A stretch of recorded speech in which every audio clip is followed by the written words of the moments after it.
নমস্কার প্রিয় দর্শক বন্ধুরা, রিতাস কিচেনে অনেক অনেক স্বাগত জানিয়ে আজকে একটি নতুন রেসিপি শুরু করছি। এখানে আমি চিতল মাছ ভালোভাবে কেটে ধুয়ে নুন হলুদ মাখিয়ে নিচ্ছি। এবার মাছগুলো একে একে ভেজে নেব। কড়াইতে 2-3 টেবিল স্পুন সাদা তেল দিয়ে গরম করে নিয়েছি। এবার একে একে মাছগুলো দিয়ে লাল লাল করে ভেজে নামিয়ে নেব। বন্ধুরা, চিতল মাছে ভীষণ কাঁটা হয়, তার জন্য একটু ভালোভাবে ভেজে নামাবো যাতে কাঁটাগুলো বেশি না লাগে। দেখতেই পাচ্ছ মাছগুলো এপিট করে দিয়েছি, একদম লাল লাল হয়ে গেছে। এবার নামিয়ে নিচ্ছি। এদিকে অন্য চুলোতে একটি কড়াই বসিয়ে আমি সর্ষের তেল 2 টেবিল স্পুন দিয়ে দিলাম। এবার আগের থেকে টুকরো করে রাখা আলুগুলো দিয়ে নুন হলুদ দিয়ে দিচ্ছি। এবার একটু নেড়ে চেড়ে লাল লাল করে ভেজে নিয়ে তারপর দিয়ে দেব আগের থেকে টুকরো করে রাখা ফুলকপিগুলো। এবার একসঙ্গে ভালোভাবে লাল লাল করে ভেজে নামিয়ে নেব। বন্ধুরা, ভিডিওটি শুরু থেকে শেষ অবধি দেখার জন্য অনুরোধ জানালাম। আমার রেসিপিটি যদি তোমাদের ভালো লেগে থাকে অবশ্যই লাইক, কমেন্ট এবং সাবস্ক্রাইব করে আমার পাশে থাকার অনুরোধ জানালাম। এবারে কড়াইতে দিয়ে দিচ্ছিলাম 2 টেবিল স্পুন সর্ষের তেল।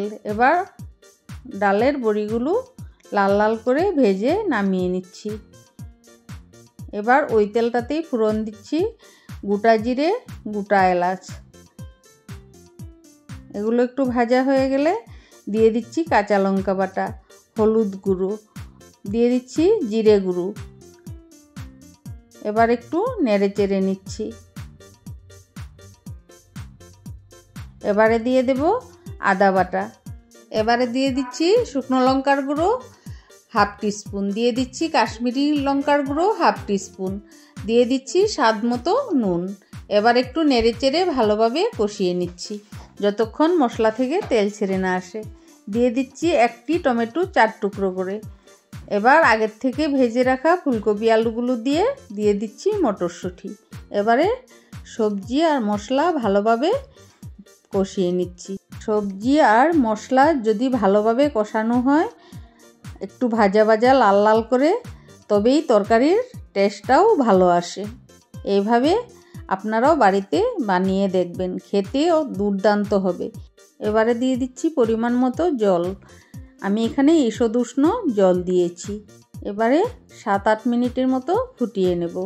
যেহেতু ফুলকপি আলু 80% মতো সেদ্ধ করাই, তার জন্য বেশি সময় লাগবে না রান্নাটা হতে। এবারে আগের থেকে ভেজে রাখা মাছগুলো আর ডালের বড়িগুলো দিয়ে আরও 5 মিনিটের মতো ফুটিয়ে নেব। দেখতেই পাচ্ছ ঝোলটা টকবক করে ফুটছে। আমি মাছগুলো দিচ্ছি, এদিকে ঝোলটাও ফুটে উঠছে। এই ধরনের রেসিপি আপনারাও বাড়িতে ট্রাই করে দেখবেন, খেতে দুর্দান্ত হবে। আর রেসিপিটি ভালো লাগলে আমাকে লাইক, কমেন্ট, শেয়ার করতে ভুলবেন না। এবারে দিচ্ছি বাটা গরম মশলা। ফিরে আসবো নতুন রেসিপির সাথে। সবাই ভালো থাকবেন, সুস্থ থাকবেন। ধন্যবাদ।